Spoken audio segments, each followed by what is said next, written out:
ନମସ୍କାର ଶୁଣନ୍ତୁ ଆଜି ଭିଡ଼ିଓ ଆପଣଙ୍କୁ ସ୍ୱାଗତ ଜଣାଉଛି।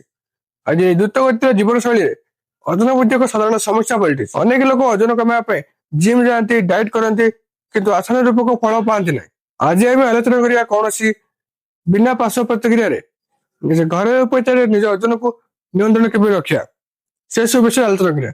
ଭିଡ଼ିଓ ଶେଷ ପର୍ଯ୍ୟନ୍ତ ଦେଖନ୍ତୁ। ଓଜନ ବୃଦ୍ଧି ପଛରେ କିଛି ମୁଖ୍ୟ କାରଣ ଥାଏ।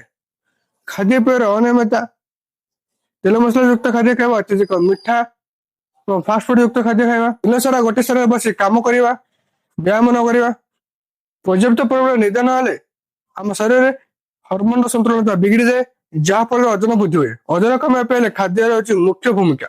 ତା ମାନେ ନାହିଁ ଯେ ଭୋକରେ ରହିବା। ପ୍ରଚୁର ପରିମାଣରେ ପାଣି ପିଅନ୍ତୁ।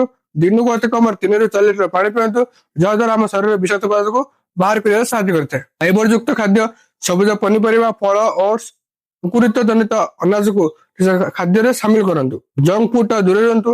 ବାହାର ତେଲିଆ ଏବଂ ମଇଦାଯୁକ୍ତ ଖାଦ୍ୟ ଠାରୁ ଦୂରେଇ ରୁହନ୍ତୁ। ଘରର ସୁସ୍ଥ ଖାଦ୍ୟ ଖାଆନ୍ତୁ। କେବଳ ଖାଦ୍ୟ ଉପରେ ନିୟନ୍ତ୍ରଣ କଲେ ହେବ ନାହିଁ, ପ୍ରତିଦିନ ଶାରୀରିକ ପରିଶ୍ରମ କରିବା ମଧ୍ୟ ନିହାତି ଜରୁରୀ। ପ୍ରତିଦିନ ସକାଳୁ ଉଠି 30 ମିନିଟ ଚାଲନ୍ତୁ କିମ୍ବା ଜଗିଂ କରନ୍ତୁ।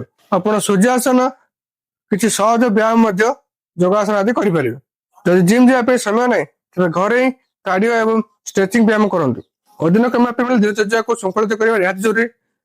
ପ୍ରତିଦିନ ସମୟରେ ଶୁଅନ୍ତୁ ଏବଂ ଜଲ୍ଦି ଉଠନ୍ତୁ। ମିନିମମ୍ 7 ରୁ 8 ଘଣ୍ଟା ଶୋଇବା ଆବଶ୍ୟକ। ଖାଦ୍ୟ ଖାଇବା ସମୟରେ ଟିଭି କିମ୍ବା ମୋବାଇଲ ଦେଖନ୍ତୁ ନାହିଁ। ଖାଦ୍ୟ ଖାଇବା ସମୟରେ ଧୀରେ ଧୀରେ ଚୋବେଇ ଖାଆନ୍ତୁ। ତେବେ ଓଜନ କମାଇବା ଏକ ଗୋଟେ ଦିନର କାମ ନୁହେଁ। ଏହା ପାଇଁ ଧୈର୍ଯ୍ୟ ଏବଂ ନିରନ୍ତର ପ୍ରୟାସର ଆବଶ୍ୟକ।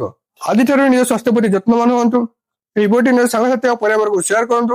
ଆଉ ଏଭଳି ନୂଆ ନୂଆ ଇନଫର୍ମେଟିଭ ଭିଡ଼ିଓ ଦେଖିବାକୁ ଚାହୁଁଥିଲେ ଶାନୁ ମେଡିସିନ ଚ୍ୟାନେଲକୁ ଏବେ ସବସ୍କ୍ରାଇବ ଫଲୋ କରନ୍ତୁ। ସୁସ୍ଥ ରୁହନ୍ତୁ, ସୁରକ୍ଷିତ ରୁହନ୍ତୁ। ଧନ୍ୟବାଦ।